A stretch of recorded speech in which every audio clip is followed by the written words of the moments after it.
يا جماعة، النهاردة هنروح في رحلة بحرية غريبة قوي. تخيلوا حوت بلوجة كبير أبيض زي التلج يطلع من البحر ويبقى نجم العالم كله، لكن فجأة يموت في ظروف غامضة. اسمه هافالدمير، وده حوت في النرويج، كان لابس حزام روسي وبيتصرف زي جاسوس من أفلام الأكشن.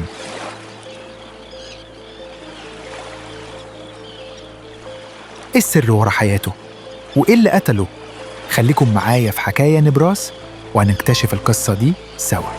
لو بتحبوا القصص المليانة غموض اعملوا لايك واشتركوا في القناة عشان توصلكم كل الحكايات. الجزء الأول: ظهور غريب.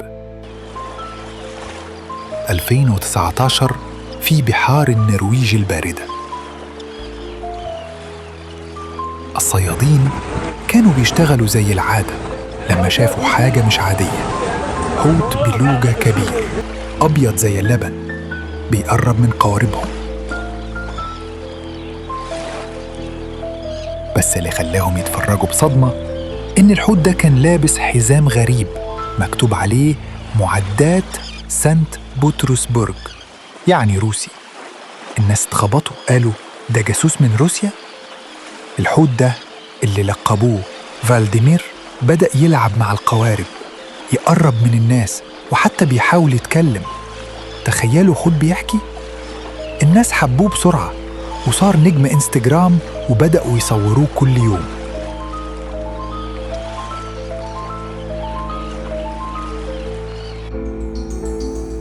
لكن السؤال اللي خلى الكل يفكر: إزاي حوت يلبس حزام؟ وإيه اللي جابه للنرويج؟ نظريات بدأت تطير، والأغرب كان لسه جاي. الجزء الثاني: حياة الغموض. هافالديمير كان مختلف عن أي حوت تاني. كان بيقرب من البشر، بيلعب معاهم، وحتى بيحمل حبال القوارب بأسنانه.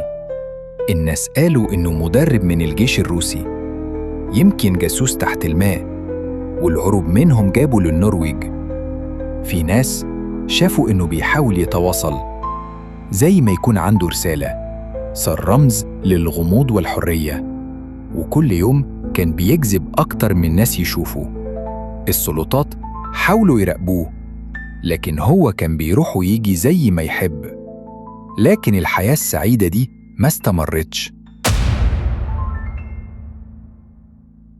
في سبتمبر 2024 لقوا ميت على شاطئ خليج أوسلو.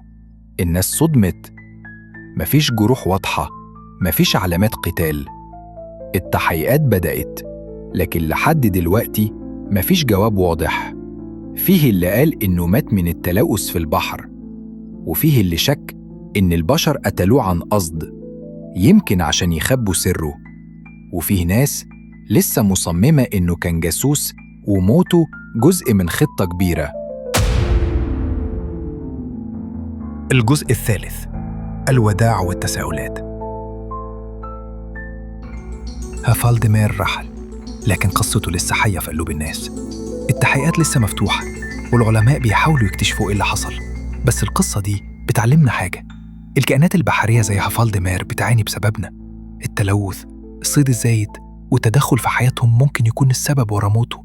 يمكن كان جاسوس، يمكن كان مجرد حوت حب يلعب مع البشر. لكن في النهاية موته خلانا نسأل: إحنا بنعامل البحر وكائناته إزاي؟ لو كنا حافظنا عليه أكتر كان ممكن يكون حي لحد دلوقتي.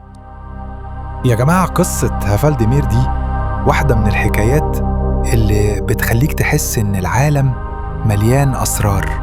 لو عجبتكم اعملوا لايك واشتركوا في القناة عشان توصلكم كل القصص الجديدة. ولو عندكم نظرية عن هافالدمير اكتبوها في الكومنتات. عايز نسمع رأيكم، القصة الجاية هتبقى ازاي؟ قولولنا وهنلاقيها سوا في حكاية نبراس.